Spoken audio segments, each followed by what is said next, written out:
Bienvenue au rendez-vous de la grande édition sur la télévision rwandaise. Voici les grands titres. Le président de la République, Paul Kagame, indique que les politiques sanitaires en Afrique doivent viser avant tout la protection de la vie et la valorisation de la vie des populations. Le chef de l'État s'exprimait ce matin à Addis Abeba en Éthiopie lors du lancement du nouveau programme du Centre africain de contrôle et de prévention des maladies visant à améliorer la capacité de planification.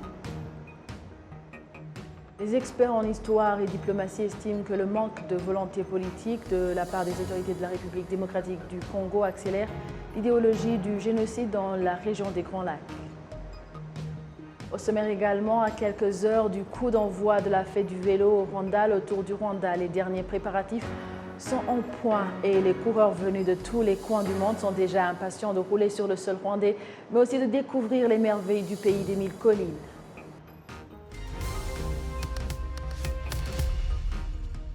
Madame, Monsieur, bonjour. Merci de suivre la télévision rwandaise. Le président de la République, Paul Kagame, indique que les politiques sanitaires en Afrique doivent viser avant tout la protection de la vie et la valorisation de la vie des populations.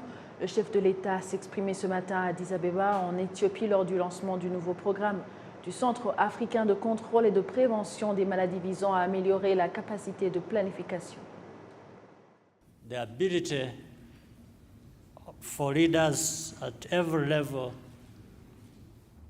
L'habileté des dirigeants à tous les niveaux et accélérer les actions et les faire correctement a un grand impact sur nos familles et nos communautés. Je pense qu'il était grand temps de mettre en place un interforum d'échange mutuel entre nos ministres de la Santé. Nombreux d'entre vous êtes des docteurs professionnels crédibles dans vos institutions où vous assurez la coordination du personnel et des fonds de les fixer. Je sais bien que vous êtes préparés pour ces nouveaux programmes. Personne ne devrait croire qu'il va de soi d'avoir ces compétences. C'est pourquoi je rends hommage à l'Union africaine et au Fonds africain de contrôle des maladies, ainsi qu'à la Fondation Susan Thompson Buffett et à d'autres partenaires pour avoir mis en place ce programme. Si ce programme est réussi, nous pourrons voir d'autres ministres demander à l'Union africaine de lancer un programme similaire d'entraînement et ça ne sera pas une mauvaise chose.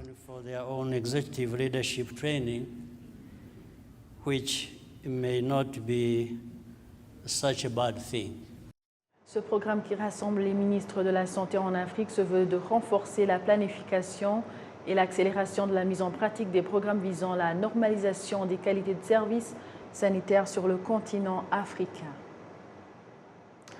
Toujours à propos de ce sommet des chefs d'État et de gouvernement de l'Union africaine, notre collègue Jean-Damascène Manéchine s'est entretenu avec Alexis Mizeïman, analyste politique régionale et internationale. Il commence par nous dire le contexte de ce sommet et ses enjeux sur le continent. Suivez. Le sommet des chefs d'État intervient dans un contexte que je dirais critique du point de vue socio-économique. D'abord, le continent fait face aux conséquences laissées par la COVID-19 sur l'économie, sur la société, notamment sur le commerce et l'emploi. Et cela a affecté des relations sociales au sein des pays, mais aussi à l'international, avec le déplacement des populations à la quête de l'emploi, des meilleures conditions de vie ou bien du bien-être en général. Mais aussi, la guerre en Ukraine a montré aussi la fragilité de l'économie du continent et surtout en ce qui concerne les denrées alimentaires et les intrants agricoles, ainsi que les produits énergétiques comme le gaz.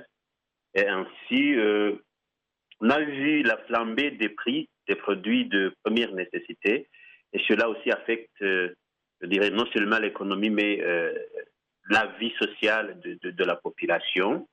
Ensuite, il y a les conséquences du changement climatique qui frappent beaucoup, très fort, des régions africaines et ces conséquences viennent en fait enfoncer le clou et aggraver les conditions socio-économiques. Et en fait, il y a les conditions sécuritaires dans différentes parties du continent qui rendent plus graves aussi les conditions qu'on vient de citer précédemment. En tout cas, c'est un sommet qui vient dans un contexte socio-économique qui est très critique ou bien très fragile. Oui, et Alexis, il y a pour ce thème l'accélération de la mise en œuvre de la zone de libre-échange continentale africaine. Alors, vu les relations actuelles entre pays africains, est-ce qu'on peut dire que cette accélération a beaucoup de chances d'être une réalité dans un avenir proche? Comme le dit l'adage français, que à quelque chose malheur est bon, Oui, beaucoup de difficultés qu'ont traversé les pays africains récemment leur ont laissé, je dirais, des leçons sur lesquelles on peut espérer qu'on va bâtir l'aboutissement de ces relations, bien c'est de ce libre-échange. oui, Mais malgré des relations non amicales ou même irrespectueuses entre certains pays, oui. on voit que d'autres ont déjà apprivoisé ce traité du marché commun du libre-échange et déjà son projet pilote a été déjà lancé au Rwanda, au Ghana, d'autres pays connexes. Peut-être il y aura des pays qui seront plus réticents et lents pour la mise en application de ce traité, mais quand même, il y aura aussi des pays qui sont déjà prêts et d'autres qui vont, je dirais, qui vont venir dans cette ligne de l'aboutissement de ce rêve africain d'attendre plus longtemps. Oui, il y a des pays qui traînent encore le pied. Oui. Et alors, parlant toujours de ce sommet, on voit qu'il y a une forte participation, non seulement des Africains. Les États-Unis ont dépêché une forte délégation à Addis Abeba pour ce sommet. Et à votre avis, comme analyste, qu'est-ce que cela démontre? D'une part, ce sommet rassemble tous les chefs d'État et gouvernements du continent ou leurs représentants, ainsi que leurs délégations, notamment les ministres des Affaires étrangères. Oui. D'autre part, les États-Unis font face, je dirais, à de multiples crises de rang international, comme la guerre en Ukraine, la crise du commerce avec la Chine, le positionnement en première place de la Chine dans des relations économiques avec l'Afrique, surtout en commerce, les missions des Nations Unies qui échouent sur le continent. Et nous savons que les États-Unis ont, je dirais, quelque chose à dire dans ces missions de l'ONU. Il y a la coopération militaire entre la Russie et certains pays africains. En tout cas, il y a beaucoup de dossiers que les États-Unis vont profiter de cette assemblée, ce sommet, de pouvoir avoir les chefs d'État ensemble pour, traiter ces dossiers lourds avec les chefs d'État africains qui sont réunis à Addis, mais aussi faire passer leur message, ce qui concerne la politique internationale, mais aussi pour montrer la suprématie qu'elles se vantent, les États-Unis, qu'elles se vantent à ce qui concerne la diplomatie et les positionnements sur les questions internationales. Et donc, trouver ensemble les chefs d'État du continent et d'autres délégations des pays non africains, c'est très bénéfique pour eux. Et on a vu même que le secrétaire général de l'ONU est venu pour ce sommet. Je dirais que oui, c'est une chance de trouver, je dirais, ces décideurs ensemble pour faire passer les messages, mais aussi pour je dirais, pour se faire amis, parce qu'on voit que le bloc africain a commencé de tourner le dos à ce pays puissant. La sécurité à la santé, parlons santé mentale, on observe aujourd'hui de plus en plus des jeunes qui s'adonnent à l'alcool et ne parviennent pas à s'en délivrer et des fois tombent aussi dans la dépression. Pour en parler davantage, nous sommes avec Dr Aristide. Lui est ici, il est docteur en psychopathologie et psychologie clinique à Amiens, en France. Dr Aristide, bonjour. Bonjour. Quels sont les effets de l'alcool sur la santé mentale de l'individu? C'est une très belle question. Pour commencer, la santé mentale englobe beaucoup de choses. Sinon, si nous allons directement sur l'alcool, l'alcool va attaquer 3 niveaux de la santé, pas seulement de la santé mentale, d'abord de la santé en général, et puis le côté neurologique. et psychoneurologique, et après le côté psychologique. Et est-ce qu'il y a toutes les catégories d'âge sont affectées de la même façon? Je ne dirais pas de la même façon, mais les jeunes seront impactés beaucoup plus que les personnes âgées, si je peux dire ainsi, dans le sens où les jeunes vont tomber facilement dans une sorte de dépendance. Alors que les personnes un peu adultes, avancées, l'âge avancé, ils ne seront pas impactés s'ils commencent tard dans cette dépendance à l'alcool. Souvent, on parle de dépression. Peut-on dire qu'il existe un rapport entre la dépression et la consommation d'alcool? L'un peut impacter l'autre et l'autre peut influencer l'autre. Quand est-ce que l'un influence l'autre?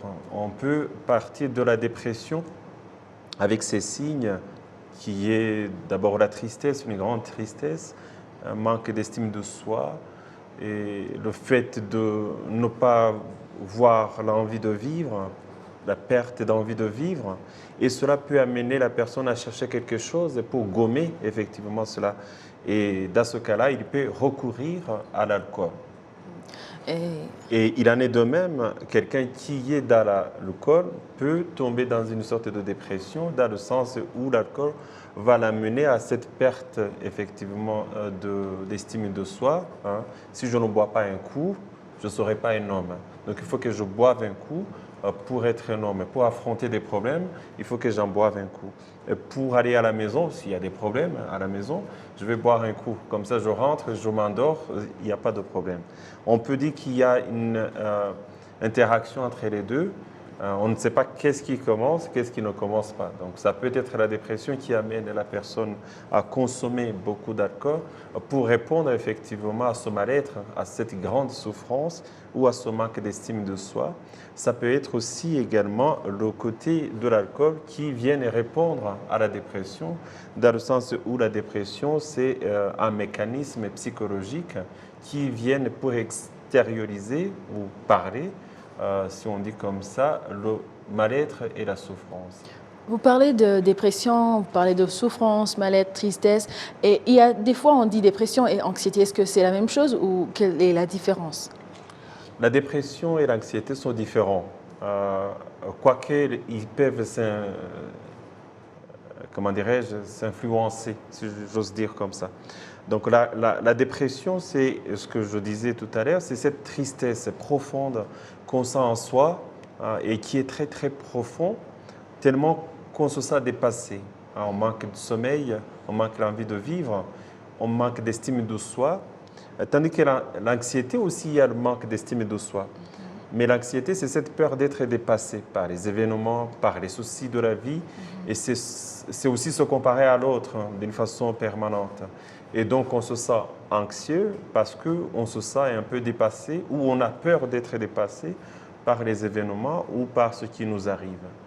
Voilà, alors que ce soit l'anxiété, la dépression, c'est presque la même chose, mais ils sont dangereux. Quels conseils pourriez-vous donner aux gens pour prévenir? C'est un mot très difficile que vous utilisez. Conseil, je ne sais pas s'il y a des conseils à donner. Mais je pourrais partir avec ce mot de conseil dans l'hygiène de vie mentale. L'hygiène de vie mentale, ça veut dire quoi? Ça veut dire se reconnaître dans cette grande souffrance que l'on a, que l'on sent. Des fois, c'est difficile de le sentir. On se sent qu'on est en grande souffrance, mais on ne veut pas l'admettre.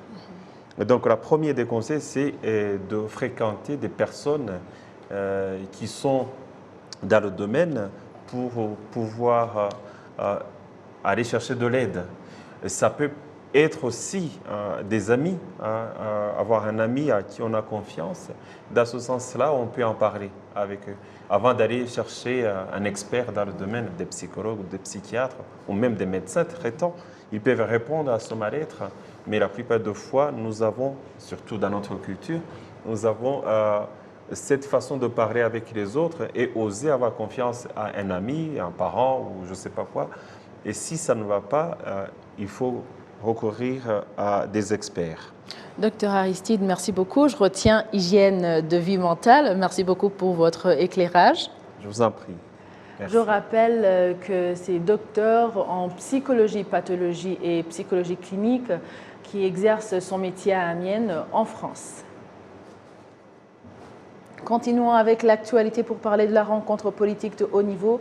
Ce vendredi, du Parlement rwandais, les deux présidents du Sénat et de la Chambre des députés du Rwanda ont reçu le président de l'Assemblée législative de l'Afrique de l'Est, l'honorable Joseph Nakilutimana, en visite au Rwanda. Patrick Nilidandi nous fait le point.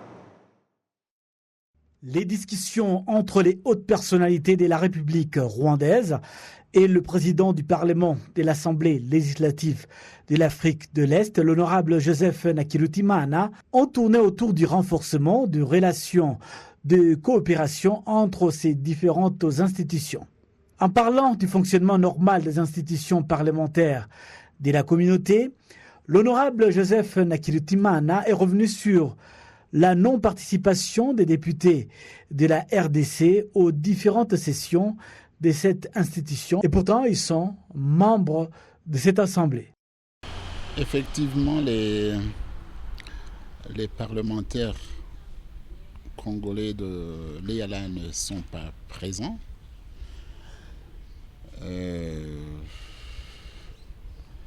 À Kigali comme à Kampala. Ils nous l'ont fait savoir officiellement par écrit. Mais la communauté est-africaine a ses règles et elle a son traité. Ce que nous on ne fait qu'appliquer le traité et les règles de procédure. L'EALA, c'est une institution qui n'a pas, au niveau de son code, l'EALA, le Parlement de l'East Africa, c'est pas une institution qui s'occupe de la résolution des conflits des pays membres de l'EAC. La philosophie de l'EALA, c'est plutôt un organe qui est comme un organe avec une philosophie qui rassemble, qui fait l'unité, qui est un modèle de cohésion des citoyens, des membres des pays de l'EALA. Qu'aujourd'hui, il y ait une absence de ces parlementaires, cela peut arriver. Hein. C'est des nouveaux venus et peut-être que les débuts sont toujours difficiles, mais au niveau de l'EAC, ce n'est pas la première fois que ces problèmes arrivent. On a eu à gérer dans le passé. Il y a eu des situations semblables quand le Rwanda et le Burundi étaient en difficulté vers 2015. Il y a eu l'Ouganda et le Rwanda qui ont eu des difficultés semblables. Mais cela n'a pas empêché à l'EAC de continuer ses activités parce que l'EALA n'a pas à se mêler de ces conflits. Tous ces conflits sont gérés par l'exécutif, par le Council of Ministers et par le Summit des chefs d'État. Aujourd'hui même, ils sont à Addis Abeba. Hier, ils étaient à Bujumbura. Avant, ils étaient à Nairobi. Ils seront demain peut-être ailleurs. C'est eux qui ont, dans leur mission, de gérer, de trouver des solutions à de ces conflits. Ce n'est pas au Parlement. Au Parlement, nos activités programmées continuent et continueront. Et les parlementaires des pays membres, nous travaillons toujours dans la cohésion. Mais, un exemple, quand il y a un conflit quand il y avait ce problème entre le Rwanda et le Burundi, ça n'a pas empêché aux parlementaires rwandais d'aller à Bujumbura dans des activités, même pendant les temps les plus difficiles de la crise. De même, les parlementaires burundais, ils sont souvent venus à Kigali. Le président de l'Assemblée législative de l'Afrique de l'Est s'est par ailleurs réjoui de l'élection au Rwanda à la tête du Sénat de l'honorable Kalinda François Xavier, car avant d'être élu à ce poste, il était l'un des parlementaires représentant le Rwanda au sein de l'Assemblée parlementaire de l'Afrique de l'Est. La visite du président du Parlement de la communauté de l'Afrique de l'Est vise à renforcer les relations de coopération entre les parlements de cette communauté.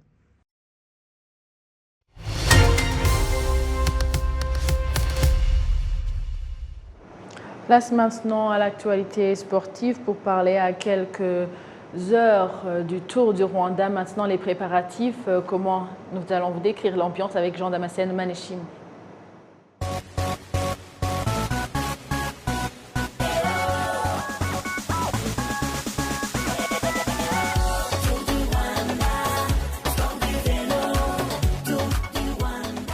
Depuis ce dimanche 19 février jusqu'au 26 courant, le Rwanda attirera tous les projecteurs des amateurs du vélo, où qu'ils soient dans le monde.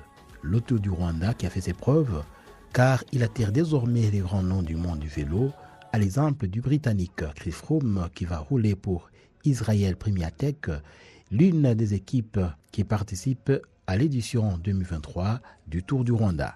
Que représente une telle figure au Tour du Rwanda?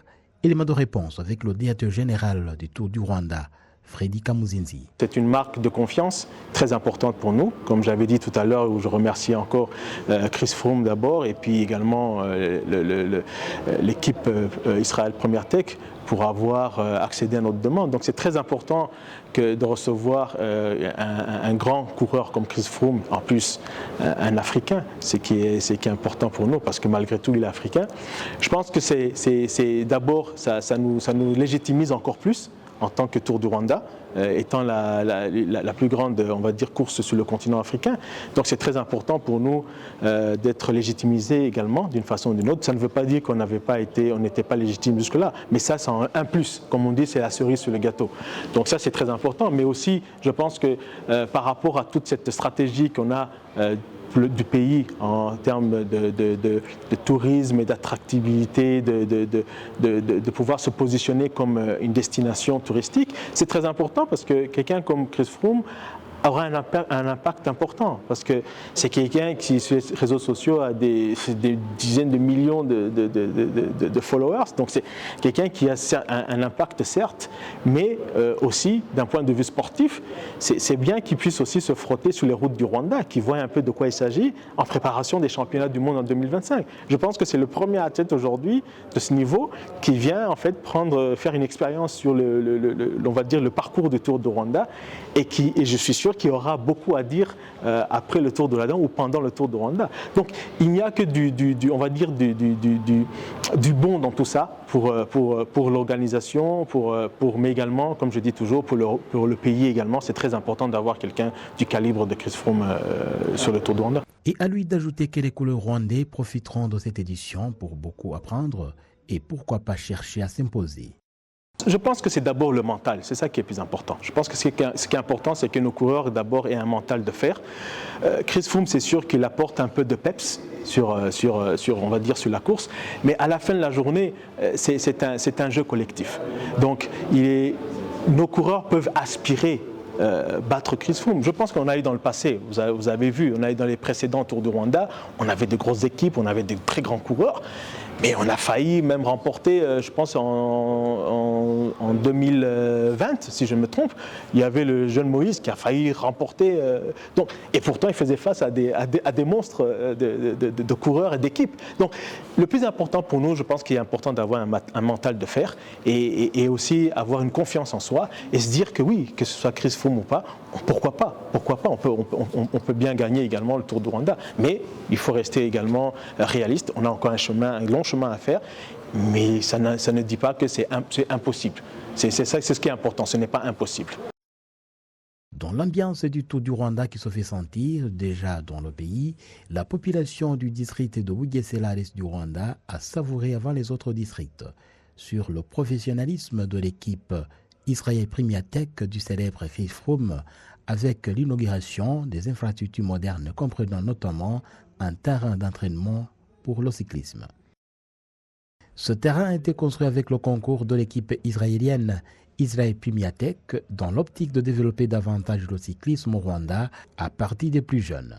La population de Bugesera se félicite de la contribution de cette équipe israélienne pour le développement du cyclisme au Rwanda, un sport qui attire de plus en plus de spectateurs. Autre nouveauté, c'est la participation pour la toute première fois autour du Rwanda d'une équipe chinoise. Ces coureurs sont depuis bien 2 jours au pays des 1000 collines et démontreront leur savoir-faire en cyclisme dès ce dimanche dans une lutte acharnée avec d'autres coureurs venus de tous les coins du monde.